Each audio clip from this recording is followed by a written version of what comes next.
دامن وقت کو پیش نظر رکھتے ہوئے بڑے ہی ادب و احترام کے ساتھ اس خطیب سے گزارش کر رہا ہوں کہ ہے سیرگاہ بلبل سدرا چمن میرا، دریائے معرفت کا ہے دھارا سخن میرا، مداح ہوں حسین علیہ السلام کا، قدرت نے موتیوں سے بھرا ہے دہن میرا۔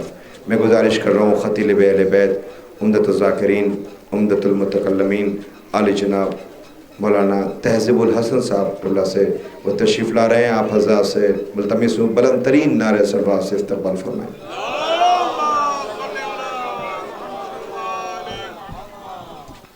اعوذ باللہ من الشیطان اللعین الرجیم، بسم اللہ الرحمن الرحیم۔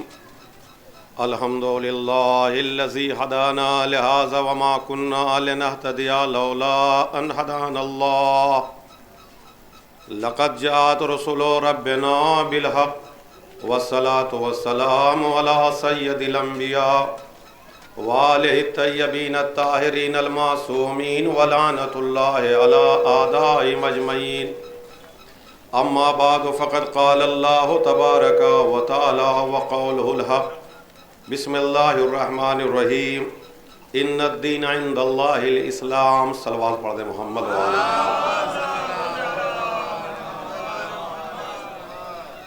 حضرات ذوی الاحترام، آج یہ آقا سید سجاد علیہ السلام کے سلسلے سے جو یاد منائی جا رہی ہے شہادت کے عنوان سے،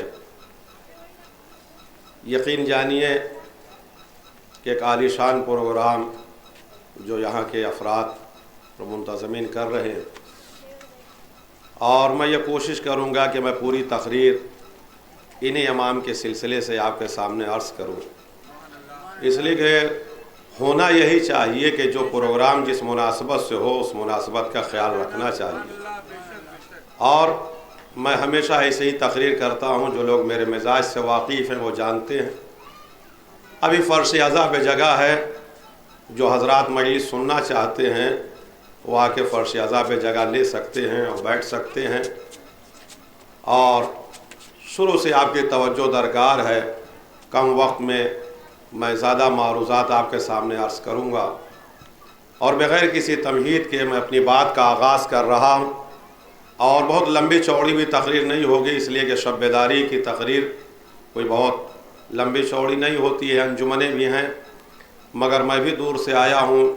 ہمارے محسن جناب محمد عباس صاحب نے کہا کہ نہیں آپ کو آنا ہے، تو میں نے کہا ٹھیک ہے میں تقریر کروں گا، مجھے جانا ہے، لہٰذا میں دونوں باتوں کا خیال رکھتے ہوئے مومنین کی بھی جوئی کا کہ میں اپنی تقریر کا آغاز کر رہا ہوں۔ پھر میں نے ممدوح بتایا کہ امام سید سجاد علیہ السلام کے سلسلے سے اصل میں ابھی تک ہمیں کربلا بتائی نہیں گئی کہ کربلا کیا ہے۔ جن لوگوں کو توجہ ہے کہ وہ مجلس کو سننا چاہتے ہیں وہ سماعت فرمائیں، آج کی تقریر انشاءاللہ آپ یاد رکھیں گے۔ میں پھر کہہ رہا ہوں جو لوگ آگے جگہ ہے آ جائیں، اور جو نہیں آنا چاہتے ہیں تو پھر درمیان تقریر نہ آئیں گے، پھر ان کو جہاں جگہ ملے گی وہیں سے کھڑے ہو کے بیٹھ کر جس سے چاہیں گے سن لیں گے، پھر آگے آنے کی زحمت گوارا نہ کریں گے۔ صلوات پڑھیں محمد و آلہ۔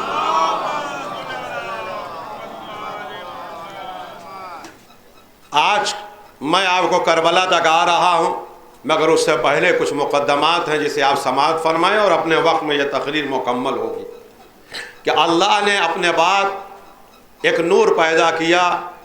یہ نور ایک ایسی وحدت تھی کہ جس میں کثرت پوشیدہ تھی، 5 میں 12 میں 14 میں یا بعد میں تقسیم ہوا، یا ایسی وحدت تھی کہ جس میں کثرت پوشیدہ تھی۔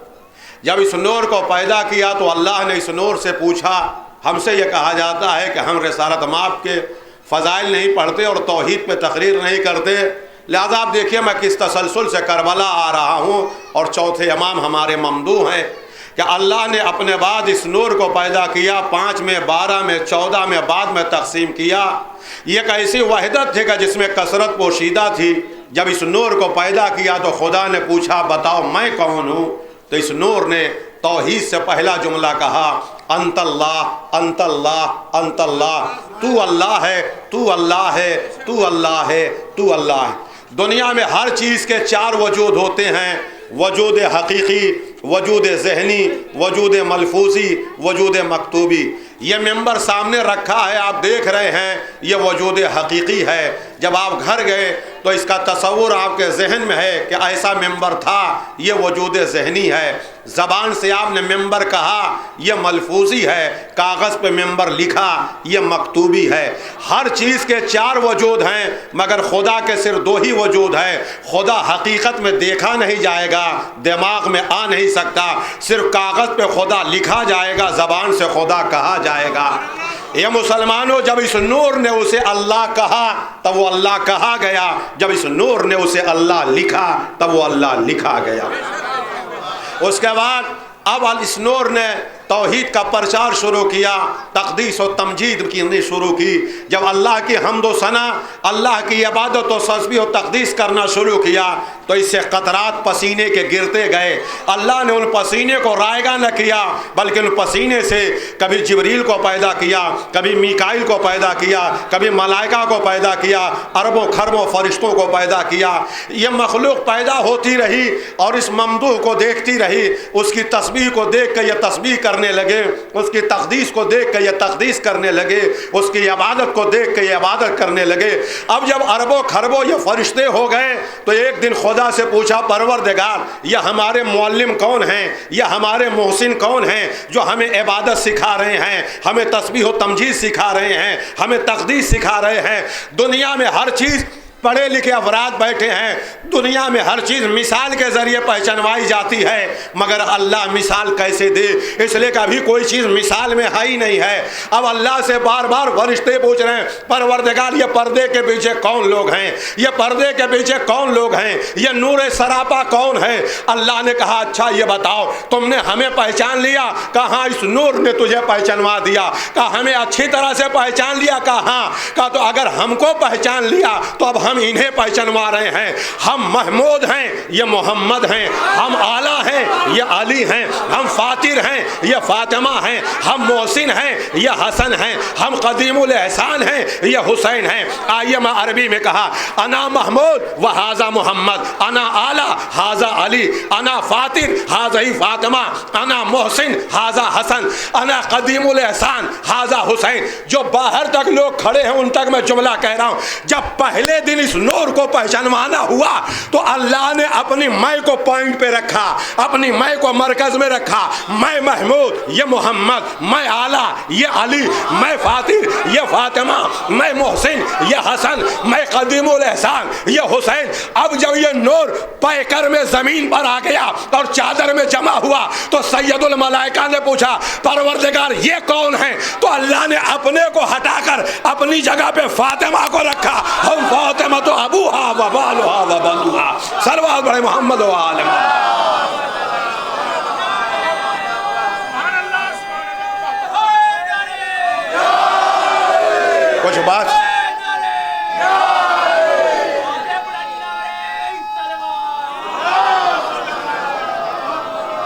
کچھ بات آپ تک پہنچی؟